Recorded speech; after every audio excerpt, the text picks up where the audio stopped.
Individual बनाती है, एक यूनिक बनाती है। हर इंसान की डेट ऑफ बर्थ और उसका नाम उसको पूरा यूनिक बनाता है। तो पहला गिफ्ट जो हमें मिला डेट ऑफ बर्थ वो फिक्स है, उसको कहीं पे भी चेंज कराने का कोई प्रोविजन हमें नहीं मिला कि हम कहीं से उसको चेंज करा लें। पर जो नाम है वो हम अपनी इच्छा से रख सकते हैं, वहां पे हमें चॉइस मिलती है। ठीक है। तो हम इसमें दोनों चीजें सीखेंगे, डेट ऑफ बर्थ और नाम का इम्पैक्ट क्या होता है हमारी लाइफ में। ठीक है। तो सेकंड गिफ्ट इंसान को क्या मिलता है, उसका नाम मिलता है, जो वो उसका परिवार उसके पेरेंट्स अपनी इच्छा से रख सकते हैं, चॉइस होती है वहां पे। तो अगर हम इन दोनों चीजों को ट्यून कर लें, मतलब नाम डेट ऑफ बर्थ के हिसाब से रख लें, आपको भगवान ने लाइफ क्यों दी है।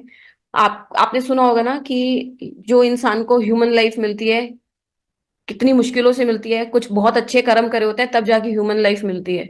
तो अगर आप सोचो हम दुनिया भर की पढ़ाई लिखाई कर रहे हैं, पर अगर हम यही नहीं समझ पा रहे कि हमें लाइफ क्यों मिली है, हमारे लाइफ का पर्पस क्या है, तो हमारा जीना बेकार है। अब किसी को वो 20 साल की उम्र पे समझ में आ जाता है, किसी को 10 साल की उम्र पे समझ में आ जाता है, किसी को 40 की उम्र पे समझ में आता है, किसी को 60-70 की उम्र पे समझ में आता है। पर जब आपको मौका मिले इसको समझ के अपनी लाइफ को वैसे जीना शुरू कर दो आप। ठीक है।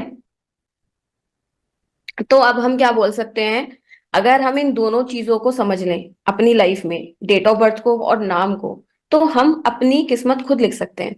आप में से कितने लोगों ने सुना है आप अपने भाग्य के विधाता स्वयं हैं, you are the creator of your own destiny, ये लाइन कितने लोगों ने सुनी है। या फिर आपने हिंदी में सुना होगा आप अपनी किस्मत के विधाता स्वयं हैं, यानी कि आप खुद अपनी किस्मत को लिख सकते हो।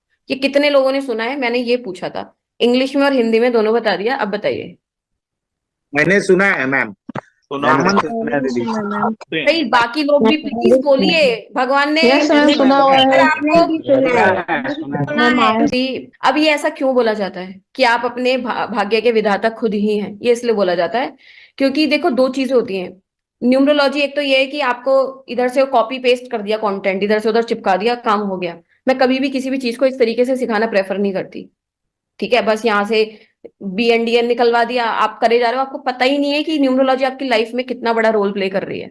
तो मैं आपको एक चीज समझाती हूँ। जब भी किसी व्यक्ति का जन्म होता है दो चीजें होती हैं। अब हमारी जो डेट ऑफ बर्थ है वो फिक्स है, उसको हम बदल नहीं सकते। हमारी डेट ऑफ बर्थ ये बताती है कि आपने पिछले जन्मों में जो भी काम किए हैं उसके हिसाब से आपको ये डेट ऑफ बर्थ मिली है। वो ही डेट ऑफ बर्थ बताएगी आप क्या चीजें अच्छी लेके आए हो और क्या आपने बुरा किया है पिछले जन्मों में जो आपको इस जन्म में भुगतना पड़ेगा। कर्म भी है, आपके बुरे कर्म भी है। राइट। तो वो डेट ऑफ बर्थ तो फिक्स बताएगी कि आपकी आने वाली जिंदगी में आपको ये चीजें मिलेंगी और किस समय मिलेंगी, ये भी आपकी डेट ऑफ बर्थ बताती है। अब फिर बात आती है कि श्रीमद् भगवत गीता में ये चीज बताई गई है, क्या बताया गया है, कर्म प्रधान होता है। अब बहुत सारे लोग पता है किस क्वेश्चन में फंसे होते हैं जो न्यूमरोलॉजी में आते हैं, सुनना चाहते हैं आप लोग किस क्वेश्चन में फंसे रहते हैं। बहुत सारे लोग ये फंसे रहते हैं जब हमारी किस्मत पहले से डिसाइडेड है, जब हमारी डेट ऑफ बर्थ हमें बाय बर्थ मिली गई है और वही काम होना है तो फिर हम कर्म क्यों करें। कितने लोगों के क्वेश्चन है ये, लोगों ने सुना है मतलब मैम सुना है मैम ये। सुना है सुना मैम। है सुना है। डाउट में होते यस होंगे ना, सर आपके सुना माइंड है। में आता होगा ना कि जब यस। सब कुछ यस। पहले से ही लिखा हुआ है तो फिर कर्म करना ही क्यों है।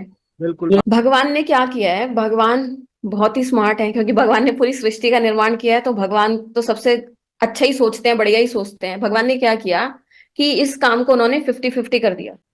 मतलब आपकी डेट ऑफ बर्थ जो मिली है बेटा वो आपको भुगतनी पड़ेगी। ठीक है, आपके कर्मों के हिसाब से वो आपको मिल गई है।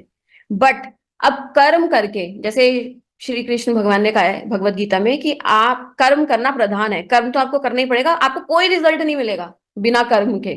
ठीक है। तो अच्छे कर्म करोगे तो पुराने जो पाप हैं उससे भी आप तर जाओगे, अगर आप चाहते हो तो यहाँ पे हमारे पे 50% फ्री विल भी होती है। फ्री विल मतलब हमारी अपनी खुद की इच्छा। इसलिए ही बोलते हैं कि you are the creator of your own destiny. Krishna भगवान ने हमें दी हुई है एक क्या बोलते हैं उसको, एक लिबर्टी दी हुई है हमें, जिसको हम फ्री विल भी बोलते हैं। अपनी इच्छा के हिसाब से अगर हमें समझ में आ जाए कि चलो हमारी कुंडली में ये पाप दिख रहे हैं, हमारे हमने ये पिछले कर्म खराब करे हैं, हम अपने कर्म इस जन्म में सही करके उसके अच्छे रिजल्ट्स ले सकते हैं और जो पुराने पाप हैं उनकी इंटेंसिटी को काफी गुना कम कर सकते हैं।